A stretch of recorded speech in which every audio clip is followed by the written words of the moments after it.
Hey, I'm Jacob, and as you may or may not know, I do a lot of testing knives, and for the past 10 years I've been doing a whole lot of very silly batoning. Today is no different here. This is a nice long piece of ash, and this is a very difficult piece, not only because of its length, but also because the wood is very tough and very stringy. Very stringy. This is what killed the Hunglas 2 and a bunch of other stuff. That's what I got on the property.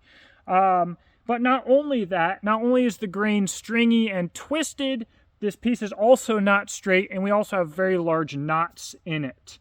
So I'm going to talk to you about the knives that I used, a couple of the things that I learned from this experience in particular, and talk to you a little bit about batoning itself, because honestly, in a real survival situation, you would never ever do something like this, okay? But it can give us a fairly good metric to learn some things about knives and how they work. So I started the batoning here, as you may have seen in my shorts, with this Hell's Razor 2 from Bussy and Infi, or INFI. And we finished it today with the Work Tough Gear V44X. I actually didn't want to be a masochist here, and I wanted to do it with my own Exodus knife and tool workhorse because I didn't feel like doing this much work. However, that's not what happened. We're going to talk a little bit about this though. First things first, I personally have always believed that coatings make everything that I like to do significantly more difficult. I generally do not like coatings. I purposefully got this knife coated because I wanted to test out these corrugated bevels to see if they would reduce friction enough to kind of even out the negative effects from the coating. In my opinion, so far in food prep and in the bush, it does not. So that's a me thing. I don't like coatings. And the other thing is, this knife is too small of a knife for this job. It's not quite long enough for me to get as much purchase as I'd like to get the leverage that I need. So if I say that this knife was not a good choice for this work, it's because it's simply not the right tool for the job, and I wouldn't suggest this with this knife, okay? And I'll talk about that more in a second because we learned some other things. The knife that we did the batoning with, I also would not suggest choosing specifically for this task. This is the V44X. Now, like I said, I was going to use the workhorse, but my buddy Reese, who designed the V44X, was like, dude, try it with my knife. So I did. And that's what we did, and that will be up on the channel as a short. And this knife is thinner than the Hell's Razor. The fact that I was able to finish this with this knife does not mean that this knife is a better knife. It means that it is better suited to the job, but it is still not ideal to the job. That workhorse there would be more ideal for the job. So what made this knife better suited for the job? Well, we have more meat at the top at full depth. This fuller maybe takes away from that to a degree, but we have a lot of meat here.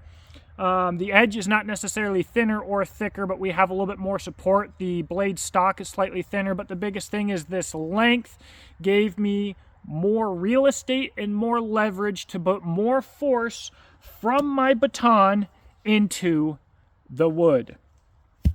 However, what we get with a knife at 3/16 of an inch thick is a lot of bending.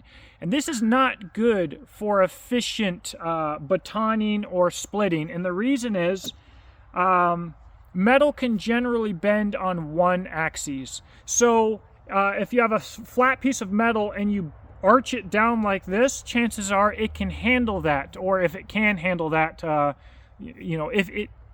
it can probably handle that, okay? Let's just say. But now if we add a second axis, your metal is bent, but it's also twisted. That's where we really get tearing.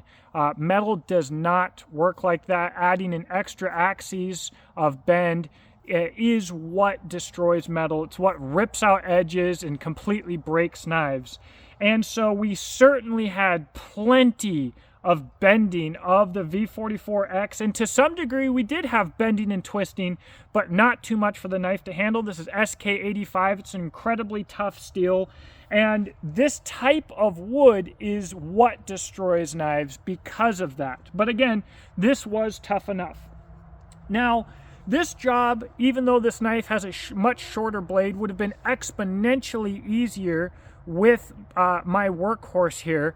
It is 1084, which is very comparable to 1085, but I don't have to worry about 1 or 2 axis bending because it's 0.391 of an inch thick. So where the knife can slightly conform to the wood here and therefore create more surface area and make the wood less likely to pop open because it's wedged open less, if the knife has absolutely no bend and no give to it whatsoever, the wood has to have all of the give, and that's going to break this grain out and lead to more efficient batoning. So where I probably, between those two knives, have probably spent an hour batoning and just basically killing myself to get the split in half for some footage, I bet you we could have gotten it done in 5 to 10 minutes with the workhorse. It is simply a better suited tool for the job. Now, I'm not trying to tell you that that is justification for carrying this thing so heavy on your Appalachian Trail hike, all right? I'm not trying to convince you to carry a workhorse. I'm not trying to convince you to carry this much thickness. We are quite simply talking about performance in general terms. Now, there will be people in the comment section that will be like, as soon as you started having this thing split, you should have used a wedge at the top, and then you could have gotten it apart easily. False. That does not work. I've actually shown on this channel in this wood, in this way, it does not work. In fact, when I had this 5-foot piece of wood split all the way down to 1.5 feet at the end, and I had all the leverage at the top, and being a somewhat strong guy, I still could not force this wood apart, even getting the tops far apart. This stuff is just crazy, crazy tough. So you will likely run into things that are less than ideal in a survival or bushcraft scenario. Everybody bases their opinions based off of them splitting wood in their backyard with perfectly straight-grained maple or something like that.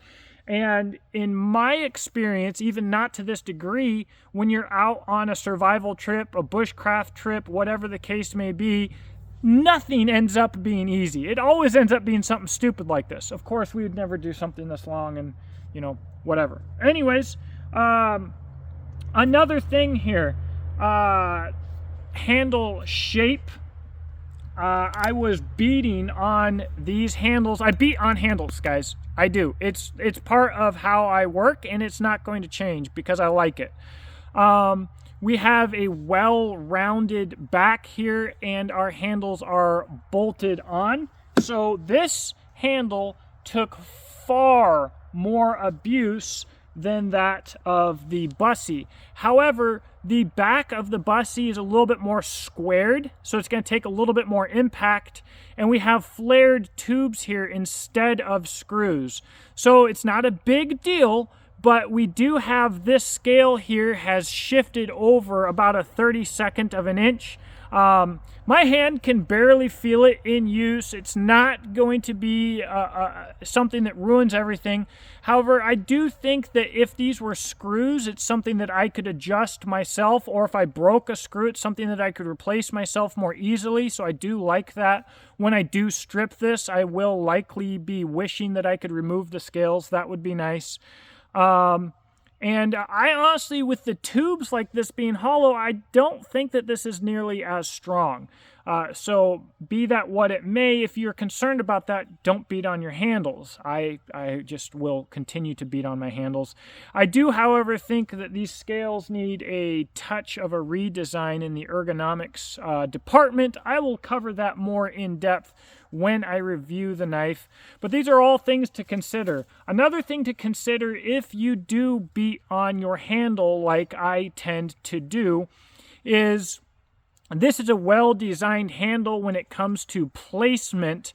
However, I've had another knife where the first pin is way down here, and you have a ton of overhang over the top that is unsupported, and I have broken handles that way because the micarta simply had no support by being retained closer to the blade. It was such a silly design. It was on that Shadow Tech. Was not a fan of that thing. But anyways, that is some generalized lessons that you might be able to learn from my batoning fiasco here. And I tell you what, guys, again, don't ever do this for any kind of practical reasons, but I will say that you can learn a lot about yourself, about your baton, and about your knife by doing something a little bit silly like this. You can learn a lot about what you like and what you don't like, and that's why I continue to do it now, 10 years down the road. Also, I'm getting a little bit too stubborn. I had this knife before I started beating on it yesterday on this piece of wood. I had this knife for like less than 3 hours. We're at about 24 hours of ownership right now at this point. And this is what happened with the Essie Hungless 2 when I broke it the first time. I thought, Essie Hungless 2, this is a knife to absolutely beat on when it first came in. And so I started trying to baton it through an old seasoned piece of ash with giant knots in it, and by the time I realized that it was a bad idea, it was too late. So I did what any rational person would do. I invited my friend over and got the 8-pound maul out, and we continued to bash on it, thinking we'd get it through. We never did, and upon pulling that knife out, I had ripped the edge, and the rest is history. We went on to murder the knife. But finally, guys, according to Dr. Laren Thomas, and scientifically, 1095 is not a very tough steel, and yet with Essie's heat treat, and with the edge thickness even being only 3/16 of an inch thick with a full flat grind in 1095, and already having ripped at the edge, the knife was still impossible to break just by human strength. We ended up murdering the thing, and it didn't even break at the original rip.